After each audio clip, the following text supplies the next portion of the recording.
আবার যদি আল্লাহরে জিজ্ঞেস করি আল্লাহ কাদেরকে বিয়ে করতে পারবো, আল্লাহ বলবে সবাইরে বিয়ে করবি।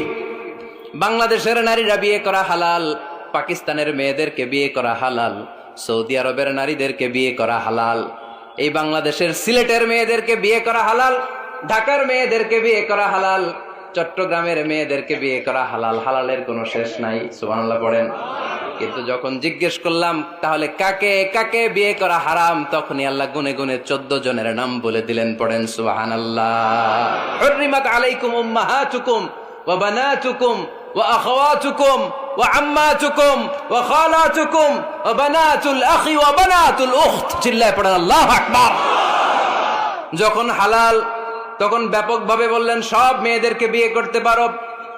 মুসলিম যত নারী হয়, বাংলাদেশের হোক, পাকিস্তানের হোক, ইন্ডিয়ার হোক, গোটা বিশ্বের যে কোনো জায়গার মুসলিম নারী হলেই সেটা হালাল।